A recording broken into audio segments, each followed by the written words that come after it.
The wind came down from the red hills like a tired breath, dragging dust across the narrow trail that cut through the open land. It was the kind of wind that carried stories, old ones, forgotten ones, and sometimes, if a person listened closely enough, it carried sorrow too.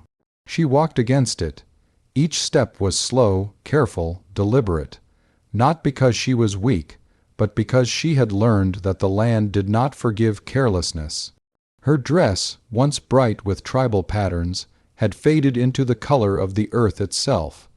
The edges were worn, torn in places where brush and stone had caught her. Her hair, long and black, hung loose over her shoulders, shielding part of her face from the sun. Behind her, 4 children followed. The oldest, a boy perhaps no older than 10, walked close enough to watch her steps, trying to match them. The others, 2 girls and a smaller boy, moved more uncertainly, their feet dragging slightly, their eyes tired but alert. Hunger had carved its quiet lines into their faces, but it had not taken their spirit, not yet. They had been walking for 3 days. 3 days since the last town, 3 days since the last refusal. The boy spoke first, his voice dry but steady. "Will this one be different?" She didn't answer right away. She looked ahead, where the land dipped slightly and a cluster of buildings sat beneath the wide, open sky. Smoke rose from chimneys. Horses stood tied to posts. It was a small place, but it was something. It must be, she said softly. The boy nodded, though he didn't believe it. He had heard the same words before. They reached the edge of the town just as the sun began its slow descent, turning everything gold and shadow. For a moment, nothing happened. A few people moved about their business, pretending not to see them. Then someone did. A man near the general store stopped mid-step. His eyes narrowed. He nudged the man beside him, who followed his gaze. Within seconds, the shift began. Voices lowered. Movements slowed. The children felt it before they understood it. The way the air changed, the way eyes lingered too long, the way doors quietly closed. She kept walking, head held neither high nor low, but steady. She had learned that both pride and submission could be dangerous in places like this. So she walked as though she belonged nowhere and everywhere at once. They stopped near the center of town. No one approached, no one greeted them. Finally, she stepped forward toward the general store. The wooden steps creaked beneath her feet as she climbed them. The bell above the door jingled softly as she entered. Inside, the shopkeeper looked up. He was an older man, with a face that had seen too many seasons and trusted too few people. His eyes moved from her to the children behind her, taking in every detail. "We don't have work," he said before she could speak. "I did not ask for work," she replied calmly. "Then what are you asking for?" "A place to stay," she said. "Just for a night." The man's expression hardened. "You got kin?" "No." "Husband?" She paused. "No." He sighed, as though this confirmed something he already believed. "Then you got nothing to offer." The oldest boy stepped forward slightly. "We can help," he said.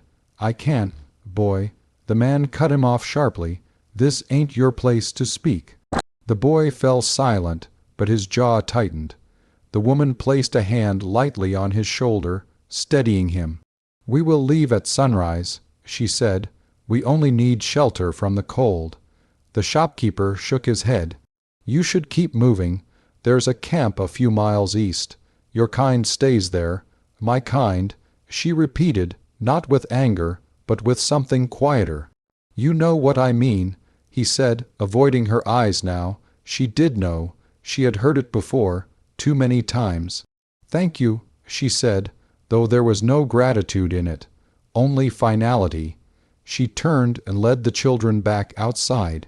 The sun had dipped lower now, and the shadows stretched long across the ground.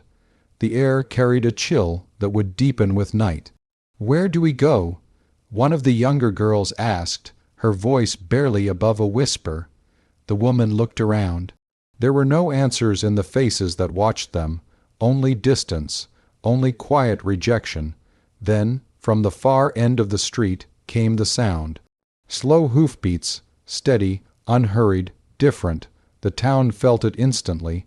Conversations stopped, heads turned. Even the wind seemed to pause, as though it, too, was listening. He rode in like a shadow that had decided to take form. The horse was large, dark, and calm, its movements controlled and effortless.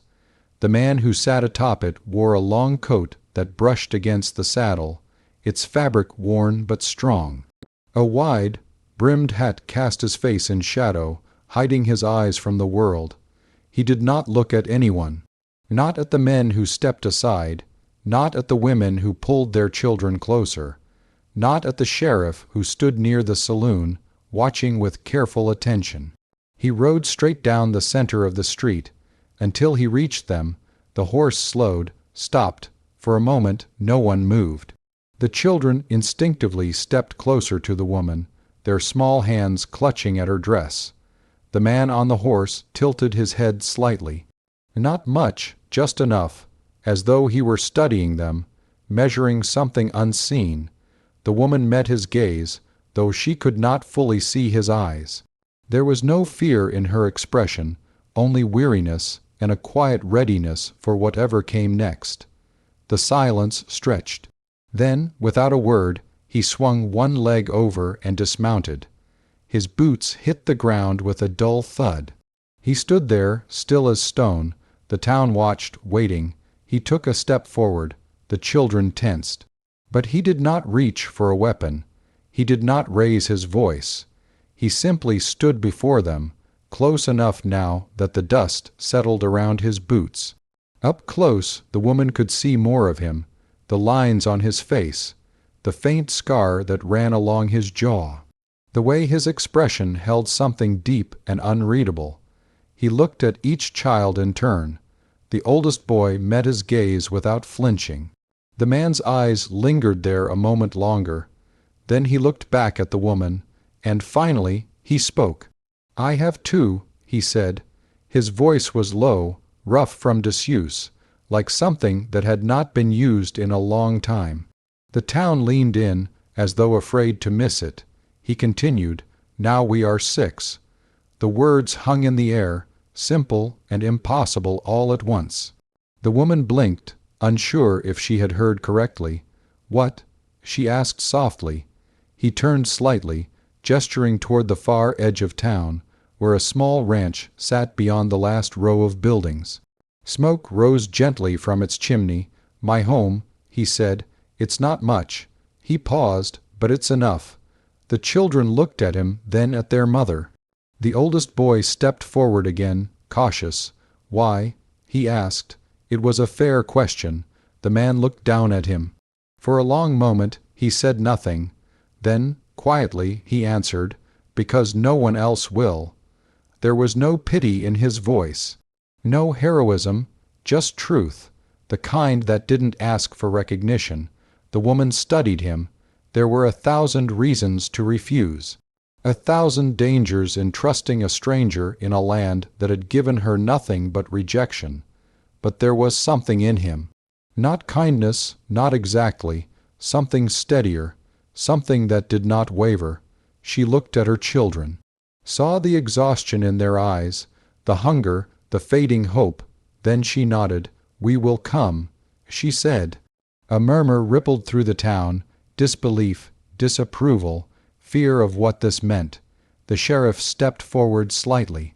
"You sure about this?" He called out to the cowboy. "Taking them in ain't gonna sit well with folks."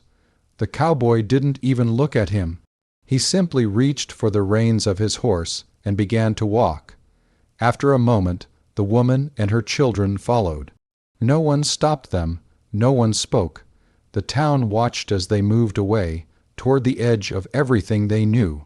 The ranch was small, just as he had said, a modest house, weathered but standing strong.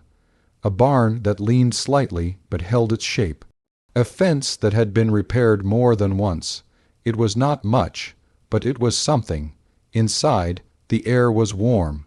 2 small beds sat in one corner, a table in the center, a stove that still held the faint scent of cooked food. The man set down his hat. For the first time, his face was fully visible. There was no menace there, no legend, just a man who had seen too much and chosen, somehow, to keep going. "They can take the beds," he said. "I'll sleep outside." The woman shook her head. "No, we will share." He didn't argue. That night, for the first time in many nights, the children slept without fear. And as the wind moved softly around the house, carrying its endless stories across the land, it carried a new one too. Not of fear, not of silence, but of something rare in a place like that. A man who had 2 and chose to become 6.